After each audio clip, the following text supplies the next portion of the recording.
Eh bien, les dirigeants de la NATO se réuniront à Washington cette semaine à partir d'aujourd'hui, et l'Ukraine est l'une de leurs priorités. Le pays corrompu qui mente et kidnappe des gens pour les jeter dans la guerre?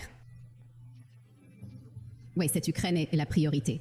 Cela signifie qu'ils prendront votre argent si vous êtes membre d'une nation occidentale et ils l'envoieront dans une guerre corrompue et les gens continueront à mourir. Mais la NATO est super cool de nos jours. Même ils ont des influenceurs pour nous mentir, nous dire que la NATO n'est qu'une organisation défensive. Regardez ce mec super drogue qui a laissé tomber cette vidéo sur la page Twitter de la NATO. Saviez-vous que Washington, D.C. avait été témoin de la naissance de la NATO? Tout a commencé ici, à l'auditorium Andrew W. Mellon, où 12 pays d'Europe et d'Amérique du Nord se sont réunis en 1949 pour signer le document. Dans ce bâtiment qui jette les bases de la NATO, nous avons aujourd'hui l'alliance politique et militaire la plus réussie au monde, 75 ans après sa création, et maintenant 32 membres forts. Cette année de la NATO accueille son sommet ici, à Washington, D.C., la Maison-Blanche, le cœur politique des États-Unis. Lors du sommet de l'OTAN, les chefs d'État et de gouvernement discuteront et prendront des décisions sur les défis les plus importants auxquels notre monde est confronté aujourd'hui, continuant de renforcer la capacité de l'OTAN à protéger la sécurité de notre milliard de personnes. Le sommet de la NATO est sur le point de commencer. Bienvenue à Washington, D.C.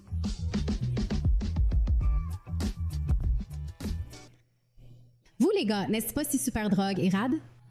C'était tellement funky. NATO est si cool avec toute leur presse sur les réseaux sociaux. C'est vraiment cool. C'est tellement excitant si vous ne soulevez pas le fait que le premier mouvement défensif majeur de la NATO a été de bombarder la merde de la Yougoslavie, y compris de nombreuses cibles civiles. Ils ont frappé un centre médiatique, des hôpitaux civils et des ponts, dont un qui a été bombardé lorsqu'un train civil y passa. Tu te souviens de ça? C'était super cool et branchant aussi. Pouvons-nous laisser ça à l'écran pendant 1 seconde? Parce que c'est drôle de parler d'hôpitaux, n'est-ce pas? Bombarder les hôpitaux, surtout si vous considérez que l'Ukraine cette semaine accuse la Russie d'avoir bombardé un hôpital cette semaine même. Voici Zelensky accusant la Russie d'avoir bombardé un hôpital pour enfants à Kiev cette semaine. Et alors ce qu'ils disent maintenant, c'est que 37 personnes ont été tuées, beaucoup d'entre elles étaient des enfants, 170 blessés, dont 13 enfants. Ils disent que c'était la brutale frappe missile de la Russie. Mais en attendant, dès qu'ils le diront maintenant, nous nous souvenirons que, au cours des 2 années plus que le conflit en Ukraine, nous avons vu plusieurs fois, tant de fois, et nous allons parler de quelques-uns où l'Ukraine dit que la Russie l'a fait. Et des enquêtes ultérieures montrent que c'est l'Ukraine qui a fait cela. Alors gardons-le cela à l'esprit parce que nous ne le savons pas encore. C'était un tout nouveau bombardement. Mais sur la base des indications, les dirigeants occidentaux et la presse ont répété cette ligne de Zelensky. Voici le président Biden qui dit que le missile russe a tué tous ses enfants de cet hôpital. Justin Trudeau a fait si mauvais sentiment que nous sommes presque sûrs qu'ils ont juste retweeté ce que Zelensky a dit. Voici le premier ministre britannique, le nouveau premier ministre britannique, Keir Starmer, attaquant des enfants innocents avec ses actions courageuses. Et encore une fois, nous sommes à 100% avec l'Ukraine. Tous ces pays le font. Voici le Wall Street Journal a répété que les missiles russes ont frappé les enfants de Kiev juste avec cette attaque mortelle. Nous ne savons pas encore bien qui a frappé cet hôpital, mais il y a quelques preuves que c'était le système de défense antimissile de l'Ukraine qui a été tiré par erreur contre les attaques que nous savons que la Russie visait à l'intérieur de l'Ukraine. La Russie admet qu'il visait les HIMARS. L'Ukraine est très probable que les Américains aient fourni des HIMARS, n'est-ce pas? Et donc la Russie a dit oui. Nous avons frappé 5 endroits en Ukraine où nous savions que nous avons fourni des HIMARS. Maintenant, l'Ukraine, que nous savons, n'est pas entraînée sur ces systèmes de défense. Nous l'avons prouvé à plusieurs reprises. Et donc maintenant, certains disent que les missiles correspondent à ce que l'Ukraine a donné par la NATO et que des preuves vidéo montrent que c'était la faute de l'Ukraine en lançant des contre-attaques erronées sur des zones civiles, ce qu'ils ont fait à plusieurs reprises. Maintenant, le porte-parole russe Dmitry Peskov a déclaré que la Russie ne frappe pas des cibles civiles et que toutes les frappes menées par l'armée russe visent des infrastructures essentielles. Il a également déclaré que de nombreuses photos et vidéos de Kiev confirment clairement le fait de la destruction due à la chute de missiles de défense aérienne ukrainiens lancés depuis un système de missiles anti-aériens dans la ville. Et RT est la seule presse qui a donné les deux côtés de cette histoire à cette heure, disant que c'est des médias pro-Kiev, disant que c'était la Russie, mais la Russie dit que ce sont des systèmes de défense ukrainiens. Alors que devons-nous faire avec ces informations fournies? Je suppose que tu n'es pas là, je ne suis pas là, nous ne savons pas. Les enquêtes ne sont pas terminées. Mais ce que nous ne devrions pas faire, c'est que c'est une raison de monter le prix, d'aller davantage en guerre avec la Russie, d'utiliser l'argent occidental pour réserver les économies occidentales, pour prolonger davantage cette guerre. C'est ce que nous ne devrions pas faire. S'il passait le prologue, l'Ukraine sera probablement trouvée responsable de cela. Nous ne pouvons pas le savoir avec certitude, mais nous l'avons déjà vu. Alors regardons ça. Le passé est le prologue. En 2022, l'Ukraine a affirmé que la Russie a bombardé une maternité, mais en fait, c'est l'Ukraine qui a bombardé cet hôpital. L'année dernière, l'Ukraine a affirmé que la Russie a bombardé la Pologne. Il s'est avéré absolument que l'Ukraine a bombardé la Pologne. Même le président Biden, quand il l'a compris à l'époque, a dit que les preuves ne suggèrent pas que la Russie a bombardé la Pologne que nous connaissions, que la Russie a utilisé ou que l'Ukraine a utilisé nos armes et a bombardé la Pologne, tuant au moins 2 agriculteurs, sinon plus. Même le président Biden l'a reconnu et pas avant, bien que ces 2 clowns aient appelé Zelensky au téléphone pour leur dire à quel point ils étaient désolés que la Russie ait fait ça. Tu te souviens de ça? J'adore ça, Premier ministre. Trudeau, Premier ministre Sinek, président Zelensky, s'il vous plaît, allez. Tu es à moi. Bonjour Vladimir, c'est Justin.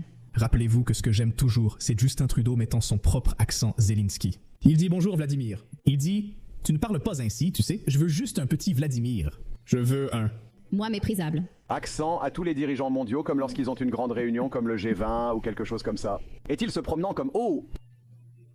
Et ça? C'était un mauvais. C'est comme si nous allons dans un restaurant mexicain comme je l'aurais. 3 tacos. Qu'est-ce que... Tequila. Qu'est-ce que c'est que la tequila? C'est comme de la bière. OK, rappelez-vous maintenant, c'est encore une fois l'Ukraine qui a lancé ce missile vers la Pologne. Mais vous savez, ces 2 blagueurs ont décidé de le faire, appuyés devant cet appel téléphonique.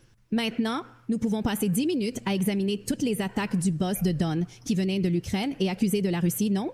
Mais nous dirons juste maintenant que nous ne savons pas encore cet hôpital de Kiev, mais nous l'avons déjà vu. L'Ukraine n'est pas entraînée sur ses armes. Les civils se blessent lorsqu'ils les utilisent.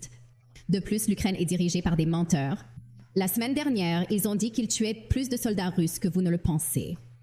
Cela a été signalé par l'Économiste, puis couvert par Kiev Independent, apparemment à partir de documents divulgués du département d'État américain, où l'Ukraine a dit au département d'État « Et on semble que nous perdions, mais nous tuons beaucoup de méchants. » Le nombre pourrait atteindre 728 000 soldats russes tués, ce qui est tellement drôle car la Russie n'a pas envoyé plus de 300 000. Nous l'avons déjà couvert. Alors, où sont-ils obtenus toutes ces morts? Où ils ont tous ces corps de morts? Ils perdent la guerre, mais tuent beaucoup de gens. Comment ça se passe-t-il? En 2023, l'Ukraine a déclaré que la Russie avait perdu 250 000. Alors, comment ont-ils triplé ce nombre depuis l'été dernier tout en perdant la guerre et sans gagner de territoire? Est-ce que quelqu'un prête attention au fait qu'ils sont des menteurs et incompétents et que les gens meurent? Nous le sommes. Ouais, nous le sommes. Mais la plupart des gens ne le sont pas. Et encore une fois, il est possible que la Russie ait frappé les infrastructures civiles. Dans ce cas, nous devrions la condamner absolument, tenir les pieds au feu et comprendre pourquoi. Mais c'est tellement drôle que maintenant, la NATO se soucie tellement de cet hôpital, mais pas d'hôpitaux à Gaza. Nous ne nous soucions de ça, n'est-ce pas? Est-ce le cas? C'est tellement drôle. Mais la NATO devrait toujours promettre au moins 40 milliards de dollars par an. Pas un autre paquet unique, mais 40 milliards de paiements récurrents. C'est comme un paiement hypothécaire. Maintenant, le Wall Street Journal appelle cela un fonds de preuve de Trump. Selon le journal, l'opération va s'appeler « Assistance et formation de la sécurité de la NATO pour l'Ukraine ». Il sera compté de près de 700 personnes et d'autres membres alliés de tout le pays. Ils disent que cela remplacera la réponse militaire dirigée par les États-Unis depuis l'invasion Ukraine ou l'armée qu'ils appellent l'invasion à grande échelle de l'Ukraine. Depuis le début du conflit en Ukraine. Je ne suis pas un expert dans les traités d'alliance internationale, mais je ne pense pas que vous puissiez surmonter la preuve ou, pour cela, la preuve RFK, ce traité. Parce que si ces 2 dirigeants mondiaux décident que ce n'est pas dans notre intérêt, ce que tous les 2 ont déclaré publiquement, nous en sortirons. Mais pour l'instant, nous avons Biden au pouvoir. Il aime la guerre, il aime la NATO, il aime détruire l'économie américaine en envoyant de l'argent aux guerres étrangères. Donc c'est ce que nous avons maintenant. Donc cette semaine, c'est ce qui est à l'ordre du jour, cette célébration du hip-hop, la NATO. Faites-nous savoir ce que vous en pensez.